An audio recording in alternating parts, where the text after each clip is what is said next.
There are 10,000 birds in the world and nobody expects you to know every single one. But because there's so many, I thought it would be a lot of fun to talk about 5 random birds around the world. Here's 5 birds that you have probably never heard of. Let's dive in.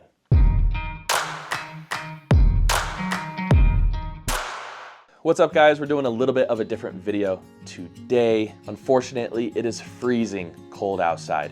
It says 20 degrees, but with the wind, it actually feels more like 4 degrees. I went outside to kind of test my ability to be able to go out into the field, and my hands started hurting after just about 20 minutes. So it's a no-go today on the exploration vlog, but I have a fun video planned for us today. To do this, I used eBird, which is a free tool for everyone to use. They have a surprise me or random bird feature that you can click on, and then it generates you a random bird. So that's where these 5 birds come from out of 10,000 plus bird species in the world. Let's see which bird it gives us first. The first bird on our list looks absolutely incredible. Actually, I think 4 out of the 5 I've never even heard of before.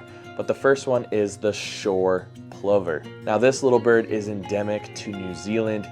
It is also extremely endangered. You can identify it by its white halo on its head and that black beak with that prominent orange point at the end of it, as well as its dark face mask. On eBird, there are only 937 total observations of this bird, making it extremely rare.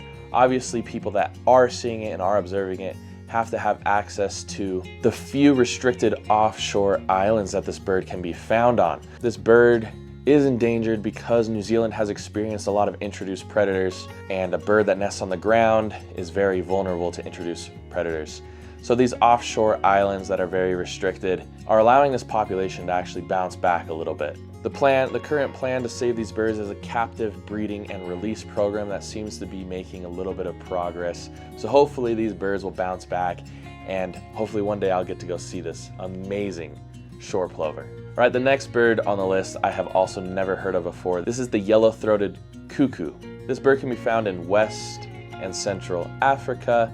It is a bird of least concern, meaning that there are no conservation issues going on with this bird at the moment. This bird can be identified by its yellow throat and its black belly. You can also identify it by its call, which is about 10 rapid whistles, really quick in succession. There are 629 observations on eBird, which is interesting because that is actually less than the shore plover, but perhaps this bird is difficult to find. Cuckoo species can be skulky, and I don't know if this bird is similar in that sense, so perhaps it is a difficult bird to go out and find. This bird is threatened by deforestation, so that's quite unfortunate as well. And it is a brood parasite, meaning that it actually lays its eggs in other birds' nests and lets those birds take care of its children. So that's really interesting.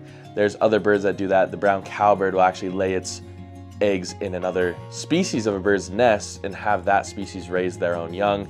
This bird does the same and lays its eggs in another bird's nest and just lets them do all the work for them. All right, next bird on the list. This is the only bird that I have actually heard of on this entire list. Again, there are 10,000 birds in the world. I feel like I know about 500 or so, probably more than that actually, probably like 700 to 1,000 birds that are just like in my memory bank. But this is one I do know, and that is the yellow-crowned Amazon. In its normal range, it can be found in northern South America, and it is also a bird of least concern, meaning it's doing pretty well. You can identify it by its very large size, its overall green body, and then it has that yellow patch on its head. There are currently 67,953 observations of this bird. That's probably gone up since the time that I've filmed this video even. So it is a bird that is seen quite frequently. Any Amazon parrot, parakeet type species are pretty vocal, and they're also pretty showy as well. So I'm not surprised that this bird has as many observations as it does. It has also made its way into Southern California, as well as San Francisco, a little bit further north, South Texas, and South Florida. So there are pockets of these populations in the United States that also boosts their numbers of observations. The next bird on the list I also haven't heard of, and that's the Jamaican oriole, an absolutely stunning and beautiful bird. Obviously, it can be found on Jamaica, that's its range. It is also a bird of least concern and can be identified by its yellow, black, and white body. Sometimes it has a greenish tint to it as well, and then it has that black beard, so that black part from its beak down to its chest. There are 6,395 eBird observations of this bird, making it kind of a mid-ranged observed bird, certainly not as much as the Amazon, but a lot more than those other birds. And the fact that it can be found only on Jamaica is also quite telling. And like most oriole species around the world, this bird loves to eat fruit. It's a fruit eater. The last bird on my list is a bird that I haven't heard of directly, but I think I know other birds that are similar to it or in the same family, and that's the blue-bearded bee eater. Say that 10 times fast. Blue-bearded bee eater. Blue-bearded eater. This bird can be found in South Asia and is also a bird of least concern. You can identify it by its large size, greenish coloration, and blue breast. There are 21,480 observations of this bird on eBird, making it a bird that is quite sought after and probably doing really well in numbers. When it flies, it looks super awkward in the air. Unfortunately, I don't have any videos. Most stuff out there is copyrighted, so I pulled the photos that I possibly could for these birds. Let me know in the comments below, what was your favorite random bird from this video? Also, let me know if you'd like me to do more of these random bird videos.